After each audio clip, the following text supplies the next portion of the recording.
नमस्ते, आप सभी दर्शकों का बहुत बहुत स्वागत है। आपके साथ मैं हूं जयप्रकाश शर्मा। यूपी मांगे उत्तर लेकर हाजिर हो गया और आज बात होगी दिल्ली में। आज लाल किले से सिर्फ और सिर्फ 12 बरस बाद या यूं कहीं लंबे वक्त बाद कुछ अलग देखने को मिला, कुछ अलग बातें निकल कर आई जो कभी प्रधानमंत्री नरेंद्र मोदी ने नहीं कही। जी हाँ, आपको सुनने में अजीब लग रहा है। आज बात हुई युवा की, यानी मेरी। मैं भी युवा ही हूँ, आप भी युवा होंगे बहुत सारे। हो सकता है कुछ बुजुर्ग को शो देख रहे होंगे, तो ठीक है भाई, आपके बच्चों की बात हुई। क्योंकि अमूमन आपने देखा होगा, पहले फलानी जाति के लिए हमने ये कर दिया, फलाने के लिए ये कर दिया, हमने किसानों के लिए ये कर दिया। लेकिन इस बार हुई बात जेन ज़ी की। जी हाँ, युवाओं की बात हुई। दिल्ली के जंतर मंतर पर हुए जेन ज़ी और छात्र प्रदर्शनों के बाद भारतीय राजनीति में युवाओं का मुद्दा अब केंद्र में आ गया है। पीएम मोदी, यूपी के सीएम योगी, उत्तराखंड के सीएम पुष्कर सिंह धामी समेत तमाम राजनीतिक दल न केवल खुलकर युवाओं के समर्थन में खड़े नजर आ रहे हैं, बल्कि युवा पीढ़ी से जुड़ने, उनकी बात को प्राथमिकता दे रहे हैं, उनके लिए तमाम योजना चलाने का जिक्र कर रहे हैं। स्वतंत्रता दिवस के मौके पर प्रधानमंत्री नरेंद्र मोदी ने लाल किले से देश के युवाओं के जेन ज़ी को बड़ा संदेश देते उन्हें विकसित भारत 2047 का मुख्य शिल्पकार बताया और राष्ट्रीय जनगणना और नवाचार में सक्रिय भागीदारी की अपील की। वहीं यूपी के मुख्यमंत्री योगी आदित्यनाथ और उत्तराखंड के मुख्यमंत्री पुष्कर सिंह धामी ने भी अपने अपने राज्यों में युवा शक्ति को प्राथमिकता देते हुए कई घोषणाएं की। लखनऊ में ध्वजारोहण के बाद सीएम योगी ने कहा कि उत्तर प्रदेश की सबसे बड़ी ताकत है उसकी युवा शक्ति, यानी जेन ज़ी। वहीं सीएम धामी प्रदेश का पहला युवा आयोग बनाने का ऐलान कर दिया। सोचिए कि युवा आयोग बनने जा रहा है, यानी कितना फोकस है यूथ वोटर पर। ऐसे में सवाल यह है, क्या छात्र आंदोलन ने देश की राजनीति को बदल दिया है? क्या हर पार्टी के लिए अब युवा पहले एजेंडे में होंगे? सभी पार्टियों की नजर युवाओं पर है। यूपी उत्तराखंड के चुनाव में युवा किसकी नैया पार लगाएंगे? आज इसी मुद्दे पर हम चर्चा करेंगे, लेकिन पहले ये रिपोर्ट आप देखिएगा।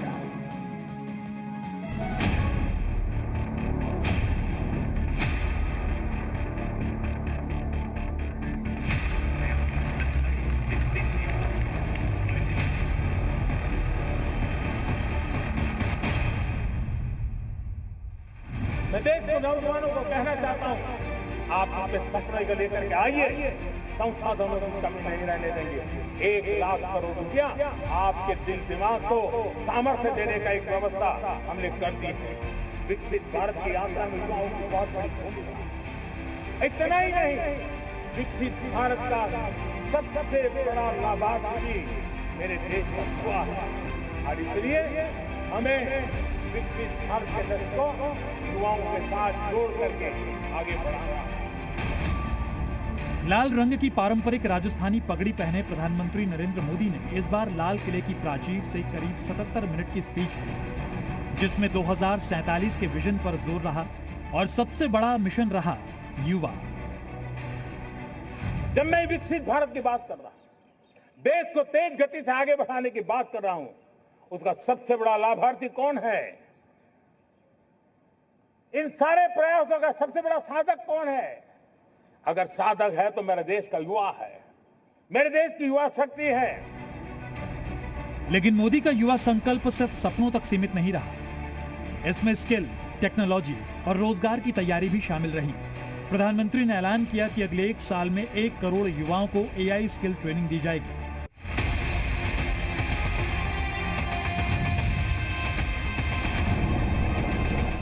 स्वाधीनता दिवस के अवसर पर मैं प्रदेश के युवाओं से कहना चाहता हूं, आपकी प्रतिभा से ही यूपी की शक्ति निहित है। उत्तर प्रदेश की सबसे बड़ी ताकत हमारी युवा शक्ति है। हमारा युवा प्रतिभावान है, परिश्रमी है, देश और समाज के लिए कुछ कर गुजरने की इच्छा शक्ति से भरपूर है। योगी सरकार का लक्ष्य साफ है। यूपी का युवा नौकरी के लिए दूसरे राज्यों की ओर न देखे, बल्कि अपने हुनर और आइडिया के दम पर यूपी में ही अपना भविष्य बनाए। ब्यूरो रिपोर्ट, जी मीडिया। तो पीएम मोदी को आपने सुना कि देश की जो शक्ति है वो युवा है। सीएम योगी को आपने सुना कि यूपी की जो शक्ति है वो युवा है। अब उत्तराखंड की मुख्यमंत्री ने क्या कहा है? उत्तराखंड की मुख्यमंत्री ने भी स्वतंत्रता दिवस के मौके पर पुष्कर सिंह धामी ने का भी फोकस युवाओं पर दिखा। सीएम धामी ने युवाओं को विकसित और आत्मनिर्भर भारत की सबसे बड़ी ताकत बताया। उन्होंने युवाओं से नौकरी चाहने वाले नहीं बल्कि रोजगार देने वाला बनने का आह्वान किया। आने वाले वर्षों में हमारा युवा केवल नौकरी तलाशने वाला नहीं बल्कि रोजगार देने वाला बने, इस दिशा में कार्य करते हुए आज प्रदेश में स्टार्टअप इकोसिस्टम को मजबूत किया जा रहा है। इसके लिए जहां एक और इनक्यूबेशन सेंटर बनाए जा रहे हैं, वहीं 200 करोड़ रुपए के वेंचर फंड की व्यवस्था भी की गई है। इसके अलावा हम अपने स्थानीय उत्पादों को अंतर्राष्ट्रीय स्तर पर पहचान दिलाने का भी प्रयास कर रहे हैं। हाउस ऑफ हिमालयाज नामक अम्ब्रेला ब्रांड की शुरुआत भी हमने की है। इससे जहां एक और हमारे स्थानीय उत्पादों को बाजार मिल रहे हैं, वहीं युवा और महिलाओं को स्वरोजगार के नए अवसर भी प्राप्त हो रहे हैं। आज राज्य में हमारी होम स्टे योजना द्वारा हजारों युवा अपने घरों से ही स्वरोजगार के नए अवसर पैदा कर रहे हैं। साथ ही मुख्यमंत्री सौर स्वरोजगार योजना द्वारा हरित ऊर्जा का उत्पादन कर आर्थिक रूप से सशक्त हो रहे हैं। इसके अलावा आज यहाँ राज्य में विभिन्न उद्योगों को स्थापित कर युवाओं के लिए रोजगार के अवसर बढ़ाने हेतु उधम सिंह नगर के किच्छा खुरपिया फार्म में 1000 एकड़ से अधिक भूमि पर स्मार्ट इंडस्ट्रियल टाउनशिप विकसित की जा रही है। वहीं सिटकुल में नए उद्योग स्थापित किए जा रहे हैं। इतना ही नहीं, हम उत्तराखंड के उच्च शिक्षा प्राप्त कर रहे विद्यार्थियों को गुणवत्तापूर्ण शिक्षा एवं बेहतर रोजगार के अवसर उपलब्ध कराने के लिए आईएएस, पीसीएस, सीडीएस, बैंकिंग सहित विभिन्न प्रतियोगी परीक्षाओं की ऑनलाइन कोचिंग की सुविधा उपलब्ध कराने जा रहे हैं। इस पहल के माध्यम से प्रदेश के 10,000 विद्यार्थी देश के प्रतिष्ठित कोचिंग संस्थानों के विशेषज्ञ शिक्षकों से ऑनलाइन मार्गदर्शन एवं प्रशिक्षण प्राप्त कर सकेंगे, जिससे प्रतियोगी परीक्षाओं को बेहतर तैयारी कर अपने उज्जवल भविष्य का वो निर्माण कर सकें। भाइयों बहनों, हमारा प्रयास है कि उत्तराखंड के सरकारी विद्यालयों में पढ़ने वाला कोई भी प्रतिभाशाली विद्यार्थी केवल संसाधनों के अभाव में अपने सपनों से वंचित न रहे और उसे देश की प्रतिष्ठित प्रतियोगी परीक्षाओं की तैयारी के लिए गुणवत्तापूर्ण शिक्षा और समान अवसर मिल सके। इसी उद्देश्य को ध्यान में रखते हुए शीघ्र ही प्रदेश के सरकारी विद्यालयों में पढ़ने वाले प्रतिभाशाली छात्र छात्राओं को बेहतर अवसर उपलब्ध कराने के लिए मुख्यमंत्री युवा भविष्य निर्माण योजना भी हम शुरू करने जा रहे हैं। इस योजना के अंतर्गत 11वीं और 12वीं के विद्यार्थियों को प्रतियोगी परीक्षाओं की ऑनलाइन कोचिंग उपलब्ध कराई जाएगी। प्रथम चरण में प्रदेश के 10,000 छात्र छात्राओं को निःशुल्क ऑनलाइन कोचिंग दी जाएगी। इस योजना के लिए सरकार द्वारा 7 करोड़ रुपए की धनराशि भी स्वीकृत की जा चुकी है। भाइयों बहनों, हमारी सरकार उत्तराखंड को देवभूमि के साथ साथ खेल भूमि के रूप में भी स्थापित करने के लिए काम कर रही है। इस दिशा में काम करते हुए पिछले वर्ष राज्य में 38वें राष्ट्रीय खेलों का सफल और भव्य आयोजन किया गया और इन खेलों में हमारे खिलाड़ियों ने 103 पदक जीतकर यह सिद्ध कर दिया कि उत्तराखंड के युवा हर क्षेत्र में अपनी प्रतिभा का लोहा मनवा सकते हैं। अब हम राज्य में खेल इंफ्रास्ट्रक्चर को विकसित करने पर भी विशेष रूप से ध्यान दे रहे हैं। इसके लिए हमने पहली बार राज्य में स्पोर्ट्स लीगेसी प्लान भी बना रहे हैं। इसके अंतर्गत प्रदेश के 8 शहरों में 23 नई खेल अकादमियां स्थापित की जाएंगी। इतना ही नहीं, तो आपने देखा पहली बार ऐसा हो रहा है। नई किसानों की बात, फलाने जाति की बात, फलाने वर्ग के लिए हमने ये कर दिया, अच्छी बात है। एक राजनीति को नई दिशा दी है इस छात्र आंदोलन ने और उसी का असर है। प्रधानमंत्री सीएम योगी, सीएम धामी सिर्फ युवाओं की बात कर रहे हैं। इसी पर बात करेंगे कि वाकई में युवाओं ने देश की राजनीति और युवाओं ने देश की राजनीति पार्टियों की सोच को बदल दिया है। अब उनके एजेंडे में युवा आएंगे। इसी पर बात करने के लिए हमारे साथ कई खास मेहमान जुड़ गए। हमारे साथ शिवम सिंह है, प्रदेश मंत्री हैं एबीवीपी की तरफ से। शिवम जी बहुत बहुत स्वागत है। ऋषभ पांडे हैं, छात्र नेता हैं एनएसयूआई की तरफ से। हमारे साथ डॉक्टर संदीप श्रीवास्तव है, राजनीतिक विश्लेषक हमारे साथ जुड़ गए। प्रखर सिंह प्रवक्ता हैं कांग्रेस के, वो हमारे साथ जुड़ गए। शशांक सचिव हैं, आपको बता दें आयशा यूपी से हमारे साथ जुड़े हैं। आप सभी मेहमानों का बहुत बहुत स्वागत है। और चर्चा की शुरुआत में सबसे पहले कांग्रेस का एक रिएक्शन चाहिए इस पर मुझे, और कांग्रेस की तरफ से हमारे साथ प्रखर सिंह है। प्रखर सिंह साहब, क्या मानते हैं? प्रधानमंत्री नरेंद्र मोदी को आपने सुना होगा, अभी हम सीएम योगी को भी सुना रहे थे। उत्तराखंड में तो ऐलान कर दिया हम युवा आयोग बनाने जा रहे हैं। तो ये एजेंडा बदला है छात्र आंदोलन के बाद? नहीं, एजेंडा क्या बदला है? झूठ बोलना वैसे ही जारी है। जैसे अभी तक झूठ बोल रहे थे उसको कंटिन्यू कर दिया है। नया क्या है? आप हर साल बोलते थे कि हम ऐसा ऐसा करेंगे, उसके बाद कुछ सालों के बाद सरकार के बाद आपने 2047 में बता दिया कि 2047 में विकसित होंगे। नया क्या है इसमें? आप बताइए 90,000 से ऊपर स्कूल इस देश में बंद हुए कि नहीं हुए? बच्चे क्या कह रहे हैं कि हमको रोजगार चाहिए, हमको नौकरी दो। एग्जाम जब होता है तो पेपर लीक होता है, लीक होने के बाद जब बच्चे प्रोटेस्ट करते हैं तो इन्हीं की सांसद कंगना रनावत पर इन्होंने क्या एक्शन ले लिया, जिसने इस देश के बच्चों को गटर जनरेशन बोला? आप बताइए कोई एक्शन क्या? अगर इनकी सोच होती, इनकी मंशा होती तो उन पर एक्शन लेती या वो माफी मांगती। देखिए भारतीय जनता पार्टी का चाल चरित्र और चेहरा यही है कि नहीं तो प्रकाश साहब आप संतुष्ट नहीं हुए, आप संतुष्ट नहीं हुए, आपको लगता है कि ये सब झूठ है? अरे झूठ तो है ही है। इस देश में युवा 44% युवा देश का बेरोजगार बैठा हुआ है, ना एग्जाम ढंग से हो रहे हैं, ना उसको नौकरी मिल रही है। आप कहते हैं make in India, make in India का वो शेयर कहां गया? मेक इन इंडिया की बात करनी भारतीय जनता पार्टी ने बंद कर दी। क्यों बंद कर दी? क्योंकि हर साल आप चाइना से इंपोर्ट बढ़ाते जा रहे हैं। जब इंपोर्ट आप ज्यादा करेंगे चाइना से तो यहाँ कंपटीशन खत्म हो रहा है, हमारी एसएमईज बंद हो रही है। तो भारतीय जनता पार्टी को इसका जवाब देना है। चलिए शिवम सिंह हमारे साथ, आपको बता दें मंत्री हैं, प्रदेश मंत्री हैं एबीवीपी की तरफ से। शिवम साहब आप संतुष्ट हैं? क्योंकि देखिए कांग्रेस की तरफ से प्रखर सिंह है, वो तो संतुष्ट नहीं है, वो कहते हैं कि सिर्फ झूठ है, सिर्फ युवाओं को ख्वाब दिखाया गया। मैं आप ठीक है एबीवीपी से जुड़े हैं, एबीपी मतलब आप सोचिए बीजेपी की विंग, आप उस नजरिए से मत सोचिए, आप एक स्टूडेंट और एक युवा के नजरिए से भी बताइएगा। सबसे पहले आप सभी को नमस्कार और स्वतंत्रता दिवस की समस्त देशवासियों को हार्दिक शुभकामनाएं। और मैं आपको बताना चाहूंगा कि एबीवीपी बीजेपी की स्टूडेंट विंग नहीं है, एबीवीपी एक स्वतंत्र छात्र इकाई है। यह आपको मैं करेक्ट करना चाहता हूं। अब आते हैं आज प्रधानमंत्री जी के भाषण पे। हम तो ये एबीवीपी, अच्छा चलिए सर मुझे आप करेक्ट कर रहे हैं, ये एबीवीपी के लोग वहां क्यों चले जाते हैं, फिर बीजेपी में नेता क्यों बनते हैं, ये यहाँ क्यों नहीं आ जाते, कांग्रेस क्यों नहीं ज्वाइन करते? ये सारे स्टूडेंट जो आप अनुराग को देख लिया, अनुराग ठाकुर या बहुत सारे एबीवीपी के निकले प्रोडक्ट है ना सर। चर्चा करना है जेपी शर्मा जी, अगर इस पे विस्तार नहीं शिवम जी आप मुझे कह रहे हैं ना मैं आपको करेक्ट कर दूं, मैंने इसलिए कहा सर थोड़ा बहुत तो अब बिल्कुल ऐसा एंकर नहीं बैठा कि जो अभी 1 साल की पत्रकारिता हो, सर 20 साल हो गए मुझे इस क्षेत्र में, हम ऐसे थोड़ा करेक्ट करेंगे सर। ठीक है शिवम जी। अब आते हैं आज प्रधानमंत्री जी के लाल किले की भाषण की। तो हम युवा देश की ताकत है, परिवर्तन लेकर मानेंगे, परिवर्तन लाकर मानेंगे। परिवर्तन हम कहां लाएंगे? स्किल में लाएंगे, रोजगार में लाएंगे और युवाओं की प्रतिभा से ही विकसित भारत 2047 की जो संकल्पना है उसको प्रधानमंत्री जी ने आज सिद्ध किया है लाल किले से। और साथ ही साथ उन्होंने यह भी कहा है कि आज जो हम सभी लोग जानते हैं कि भारत यानी 16 से लेके 50 वर्ष की आयु वाली जो जनसंख्या है वो लगभग 50 से 60% भारत में है। तो आज अगर युवा सोच रहा है, नवाचार की तरफ बढ़ रहा है, स्किल की तरफ बढ़ रहा है, रोजगार की तरफ बढ़ रहा है, तो क्या गलती है? आज जब हम अपना स्वतंत्रता दिवस के 100 वर्ष मनाएंगे तो हम देश में युवाओं के दम पे, यानी युवा इस देश पे राज करेगा और युवा आने वाली जो हमारी जनरेशन है, यानी जो आने वाला समय है वो युवाओं का रहेगा। युवाओं तो शिवम साहब आप सीएम योगी पीएम मोदी की बातों पर भरोसा करते हैं जो आज उन्होंने कही? दोनों ही नेताओं को आपने सुना भी होगा।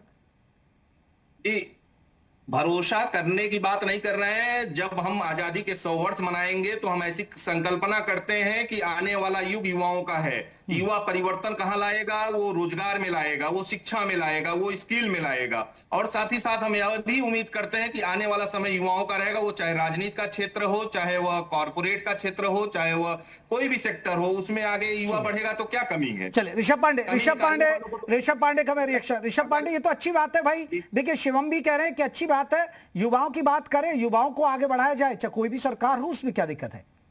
बिल्कुल, बेशक युवाओं को आगे बढ़ाना चाहिए और आने वाला समय युवाओं का है। ठीक है शिवम जी रुकेगा, ऋषभ जी से मेरा बहुत देर हुआ प्रधानमंत्री जी को भरे मन से युवाओं के बारे में बात करने के लिए। जब उनको लगा कि उनकी सरकार बदलने वाली है और यही युवा उनकी सरकार गिराने वाले हैं, तो प्रधानमंत्री जी से बड़े मन से युवाओं के बारे में बात किया। कम से कम युवाओं के बारे में सोचे तो इसी तरीके से प्रधानमंत्री कौशल विकास योजना पीएम केयर भी चलाया, पर उसमें क्या हुआ? कितने लोग को नौकरियां मिली? लगातार भरे मन से बोल देना कि युवाओं को नौकरियां दिया जाएंगी या जो युवाओं के बारे में सोचा जाएगा उनके लिए फ्री क्लासेस चलाई जाएंगी। अब देश के हर विश्वविद्यालय महाविद्यालय की स्थिति देख लीजिए, क्या स्थितियां हो रही हैं। प्रोफेसर लोग की नियुक्तियां बंद हो चुकी हैं, असिस्टेंट प्रोफेसर की सैलरी तक नहीं आ रही। शिवम जी बात करते हैं शिक्षा की, ये बात करते हैं शिक्षा की, ये बात करते हैं रोजगार की। तो जब उत्तर प्रदेश का चुनाव आ गया, जब देश के अंदर चुनावी पीरियड चलने लगा, तो भरे मन से खड़े होकर कम से कम युवाओं के बारे में बोलना चालू किए। उनको लग रहा है कि देश के अंदर युवा जगा हुआ है, लड़ाई लड़ने के लिए तैयार है, अपनी नौकरियां मांग रहा है, अपनी शिक्षा के बारे में बात कर रहा है। जल्दी से शिवम जी जल्दी से बात करिए, मुझे शशांक साहब के पास में जाना, फिर संदीप श्रीवास्तव के पास। ठीक है ऋषभ जी आपकी बात का जवाब दे रहा है शिवम। युवा 56 वर्ष का एक नेता युवा नहीं होता है। युवा 23 वर्ष के जवानी पे जो फांसी के तख्ते पे चढ़ गया देश की आजादी दिलाने के लिए, भगत सिंह, अशफाक उल्लाह खान, ये सब युवा थे। और आज का युवा जानता है, आज का युवा 56 साल का युवा क्या करेगा। रांची में तो आप जान नहीं रहे हैं, रांची में जहाँ छात्र कर रहे हैं वहां पे तो आप वाटर चैनल और लाठियां पर चल रहे हैं। आपको जाना चाहिए 56 वर्ष के युवा को आपके चैनल के माध्यम से मैं चैलेंज करता हूँ कि झारखंड में जो पेपर लीक हुआ है, जो आताशाही सरकार है, वहाँ पे 56 वर्ष की युवा को जाके छात्रों के लिए खड़ा होना चाहिए। मजबूरी तो बनी, राहुल प्रधानमंत्री नरेंद्र मोदी भरे मन युवा के बारे में बात किया, मजबूरी चलिए शिवम जी रुकेगा, ऋषभ पांडे रुके, अभी मैं और भी मेहमान रह जाएंगे मेरे। शशांक है, फिर मुझे और भी दोबारा भी जाना है। शशांक जी आप कैसे देखते हैं भाई? ठीक है, मैं ठीक है, रुकिए अभी शिवम भाई रुकिए ना, शिवम भाई रुकिए अभी। शशांक जी आप कैसे देखते हैं? आप मानते भाई ठीक है भाई, आप यूथ आया, यूथ ने आंदोलन किया, तो कहीं ना कहीं सरकारों को यूथ की पिच पर खेलना पड़ रहा है, ये तो अच्छी बात है। नहीं, मैं तो पिछली बार भी मैंने कहा था कि सरकार इस जंतर मंतर के ऐतिहासिक आंदोलन ने सरकार का दिमाग ठिकाने लगा दिया है, होश ठिकाने लगाना बचा हुआ है। युवाओं की हालत तो ये है, शिवम जी बैठे हुए हैं यहाँ पर, एबीवीपी के से जुड़े हुए हैं, एबीवीपी के मंत्री हैं। युवा समझ लीजिए, युवा का मिजाज समझिए। शिवम भाई भी युवा का मिजाज बता रहे हैं, वो कह रहे हैं कि भाजपा से मेरा कोई नाता नहीं है। पूरी दुनिया जानती है कि एबीवीपी का नाता किससे है, लेकिन युवा ये मानने को तैयार ही नहीं है। कोई भी युवा जो खुद को युवा समझता है, वो आज भाजपा के साथ जुड़ना, भाजपा के साथ अपना नाम लेना अपना तौहीन समझता है। इसीलिए शिवम जी साफ साफ इनकार कर रहे हैं कि भाजपा से हमारा कोई संबंध नहीं है। तो ये युवा का मिजाज है। ये युवाओं के पीठ पर, युवाओं की छाती पर जो पैलेट गन दागी गई है, जो आंसू गैस के गोले दागे गए हैं, ये उसकी प्रतिक्रिया है। शिवम जी कह रहे हैं कि भाजपा से मेरा कोई नाता नहीं है, क्योंकि भाजपा से अगर इनका नाता होगा तो ये युवा कैसे होंगे? तो युवा होने के मायने बदल दिए हैं इस आंदोलन ने। युवा होने के मायने इतने बदल गए हैं कि एबीवीपी से जुड़े शिवम जी कह रहे हैं कि मेरा भाजपा से कोई नाता नहीं है। शर्मिंदगी का मुद्दा है, शर्मिंदगी की बात है भाजपा से जुड़ना, इसलिए इनकार कर रहे हैं। किसी भी युवा को शर्म आनी चाहिए होगी। ऐसा है क्या शिवम सिंह ऐसा है क्या?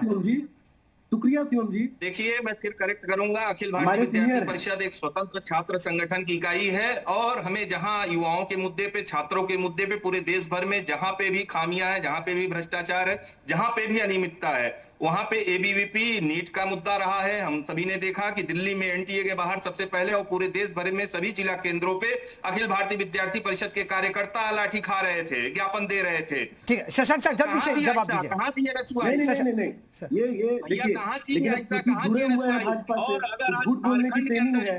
आप समझिए, झारखंड इलाहाबाद विश्वविद्यालय में की हाई कोर्ट है, चुनाव कर रहे हैं तो इलाहाबाद विश्वविद्यालय में की हाई के खिलाफ आंदोलन कर रहे हैं, आप लोग को पिटवाने पहुंचता है। क्यों मौन है झारखंड के मुद्दों पे? सिर्फ भाजपा की कार्यकारिता नहीं करनी है, विश्वविद्यालय के कुलपतियों की। शशांक साहब आयशा गई है क्या? झारखंड गई है क्या आयशा? आयशा झारखंड नहीं गई है, नेहा झारखंड नहीं गई है। आयशा झारखंड के आंदोलन में पहले दिन से मौजूद है, पहले दिन से, जिस दिन से वहां पर झारखंड में। चलिए मैं लौटूंगा शशांक साहब, मैं क्योंकि राजनीतिक विश्लेषक हमारे साथ जुड़े हुए हैं, उनका एक रिएक्शन हो जाए। डॉक्टर संदीप श्रीवास्तव, आप पूरे विश्लेषण आप कैसे करेंगे? यूपी के मुख्यमंत्री, प्रधानमंत्री नरेंद्र मोदी, हालांकि मैंने हमेशा सुना नरेंद्र मोदी यही कहते हैं हमारा युवा देश है, लेकिन बहुत लंबे वक्त बाद आपने देखा होगा लाल किले में सबसे ज्यादा जब अब संबोधन हुआ तो सबसे ज्यादा उन्होंने युवाओं की बात की। देखिए, जेन जी और जेन अल्फा, मैं अल्फा को भी जोड़ दे रहा हूँ जेन जी के साथ, उन्होंने विमर्श को तो बदल दिया, इसमें तो कोई दो राय नहीं है। विमर्श तो बदला है। अब सरकारों को ये तय करना है जयप्रकाश जी कि उनकी अकाउंटेबिलिटी किसके प्रति है। वो अकाउंटेबिलिटी आप तभी तय कर पाएंगे जब आप सिस्टम को पूरी तरीके से ठीक कर पाएंगे। इस प्रयास में पिछली सरकारें भी थी, ये सरकार भी कर रही है, मैं ऐसा नहीं कह रहा हूं कि नहीं कर रही है, लेकिन उनके जो जेन जी के जो प्रश्न है या जेन अल्फा के भी आप देख रहे हैं, आप लोग सारे लोग देख रहे हैं कि वो ये चाहते हैं कि अगर जो उत्तरदायित्व ले रहा है उसको ये जवाब देना होगा कि अगर व्यक्ति कोई उत्तरदायित्व ले रहा है तो उसका निर्वहन हो रहा है या नहीं। तो जेनजी ने ये जो विमर्श है इसको बदल दिया है। अब रही सरकारों की बात, तो चाहे वो पिछली सरकार रही हो, चाहे पिछले 10 साल से बीजेपी की सरकार है, अगर कुछ नहीं किया होता तो ये भी सत्ता से बाहर हो जाते। इसका मतलब कुछ ना कुछ इन्होंने किया है। अब आज अगर प्रधानमंत्री जी जेनजी को अपने संबोधन में लाल किला की प्राचीर से लाते हैं तो इसका मतलब संकेत साफ है कि ये देश जो है युवाओं को, जो युवा है उसके कॉन्सेप्ट को, उसके विमर्श को समझ रहा है, और समझ के साथ अगर वो अपनी समझ को और विकसित कर लेगा तो मेरा अपना ऐसा मत है कि ये सरकारों के लिए बहुत अच्छा हो जाए। किसी भी सरकार, आपने देखा विदिशा में देख रहे हैं, आप महाराष्ट्र में देख रहे हैं, कहीं पे भी देख रहे हैं। लेकिन संदीप साहब ये डर वो भी है ना, ये डर अब यूपी, उत्तराखंड और भी राज्यों में चुनाव है, चाहे पंजाब हो, तो ये डर ये वो भी दिख रहा है ना सरकार कभी। जी मैं यही ओवरऑल में कह रहा हूं कि ये किसी की ऐसा नहीं कि जो विपक्षी पार्टियां सत्ता के बाहर बैठी हैं उनकी सरकार आ जाएगी तो इनका जेनजी का आंदोलन खत्म हो जाएगा, ऐसा नहीं होगा। उनके विमर्श में ये आ गया है कि अगर आप अकाउंटेबिलिटी तय नहीं करेंगे तो सरकारों को जवाबदेह बनना पड़ेगा। बिल्कुल। प्रकाश सिंह साहब आपने कहा कि भाई ये सिर्फ झूठ बोलते हैं युवाओं के नाम पर। प्रकाश सिंह साहब आपने कहा झूठ बोलते हैं, पहले भी इन्होंने झूठ बोला, अभी भी झूठ बोल रहे हैं, तो इस झूठ का आप फायदा लेंगे? क्योंकि भाई आप राहुल गांधी पूरी ताकत लगा रहे हैं, युवाओं से बात करें, उत्तराखंड में भी उन्होंने कार्यक्रम किया, प्रयागराज भी हो गए, जगह जगह जा रहे हैं, तो आप लोग अब पलट देंगे इनको? यूपी में अभी देखिए चुनाव है, उत्तराखंड में भी चुनाव है, तो आपको लग रहा है कि बदल देंगे आप इनको? देखिए, जब भी आप जनता की बात उठाएंगे, जब भी आप युवाओं की बात उठाएंगे, तो युवा हमेशा देश की राजनीति और स्थिति परिस्थिति को बदलता है। हम उनके मुद्दे उठा रहे हैं, उनके साथ खड़े हुए हैं, और उनके साथ कंधे से कंधा लगा के कांग्रेस पार्टी खड़ी हुई है। कांग्रेस पार्टी ने हमेशा बात उठाई है, चाहे जंतर मंतर हो, चाहे जहां हो, हमेशा हमने बात उठाई। अगर एनटीए में गड़बड़ी हुई तो हमने उसकी नहीं। तो प्रखर जी, राहुल गांधी को नहीं जाना चाहिए फिर झारखंड? झारखंड में, अच्छा एक चीज पहले आप बताइए। नहीं, मैं ये कह रहा हूँ, आप मुझे बताइए, ये तो और अच्छा नहीं। प्रखर जी, आपको नहीं लग रहा है सत्ता पक्ष की बोलती बंद हो जाएगी? अभी देखिए शिवम सिंह की बोलती बंद हो जाएगी अगर राहुल गांधी चले जाएं। शिवम सिंह नहीं कह पाते अब तक ना। बता रहा हूँ मैं, बिल्कुल बंद हो जाएगा। अच्छा, एनटीए किसके अंडर में आता है? नहीं, वहां का मामला आप बताइए ना सर। यार सुन तो लीजिए, एनटीए किसके अंडर में आता है? मैं खाली नहीं, वो तो ठीक है, सेंटर का मामला। अभी मैं उस पर बात कर, आप बताइए ना। आप मुझसे सवाल पूछ रहे हैं तो मैं एक सवाल पूछ रहा हूँ। हाँ, तो मैंने कहा ना वो तो सेंटर का मामला, लेकिन वो मामला क्या है? जेपीएससी वाला मामला क्या है? भागिए मत सवाल से। आप बताइए एनटीए किसके अंडर में आता है? मैं तो बता रहा हूँ ना सर, केंद्र क्या आता है? किसके अंडर में? केंद्र क्या आता है? और जेपीएससी का जो चेयरमैन है वो कौन उसको सेलेक्ट करता है जेपीएससी के? अब आप कहेंगे वो केंद्र के थोड़े? एजुकेशन मिनिस्ट्री झारखंड की सेलेक्ट करती है? हाँ, आप बताइए। नहीं, अब आप उस पर केंद्र पर ठीक रिपोर्ट देंगे अभी से। अरे सुनिए, अगर जेपीएससी में कोई प्रॉब्लम हुई तो हमने उसमें सीआईडी जांच कराई। हाँ, गवर्नर उसको चुनता है। गवर्नर किसका रिप्रेजेंटेटिव? शिवम जी आपके पास ही आ रहा हूं। सेंट्रल गवर्नमेंट का रिप्रेजेंटेटिव होता है। तो हमसे जो लोग सवाल पूछ रहे हैं वो इस बात को नहीं, ये टोपी मत पहनाइए, ये टोपी मत पहनाइए उस मसले को। शिवम सिंह गलत नहीं, ये फैक्ट आप चेक कर लीजिए, मुझे गलत प्रूव कर दीजिए। ठीक है शिवम जेपी शर्मा जी, ये सीधे जवाब नहीं देंगे, ये जेपीएससी पे मौन रहेंगे। राहुल गांधी उत्तराखंड जा सकते हैं, कोटा जा सकते हैं, प्रयागराज जा सकते हैं, युवाओं को उकसा सकते हैं, युवाओं को भ्रमित कर सकते हैं, लेकिन युवाओं के मुद्दे पे झारखंड पे पिछले कई दिनों से जो छात्र बिना भूखे पेट जो छात्र विधानसभा के बाहर धरने दे रहे हैं, प्रदर्शन कर रहे हैं और अपने मेहनत के फल के लिए संघर्षरत है। आपका 56 साल का युवा क्यों नहीं जा रहा है झारखंड? आप देश पूछ रहा है 56 साल का युवा क्यों झारखंड नहीं जा रहा है? क्यों झारखंड जाने से आप भाग रहे हो? जो आदमी ये मानने को तैयार नहीं है कि एबीवीपी बीजेपी की स्टूडेंट विंग है, अरे आप मुद्दे की बात करो ना, आप मुद्दे की बात करो। चले मैं एक रिएक्शन इस पर शशांक का। शशांक देखिए, आप ठीक है, देखिए एनएसयूआई तो कह देगी भाई, और प्रखर सिंह ने भी। शशांक मैं जानना चाह रहा हूँ, झारखंड पब्लिक सर्विस कमीशन का ये जो बहाना बता रहे हैं, ये ठीक है प्रखर सिंह जो कह रहे हैं? मैंने अगर कहा कि राहुल गांधी को जाना चाहिए, ठीक है, रुकिए शिवम सिंह रुकिए, प्रखर सिंह रुकिए, शशांक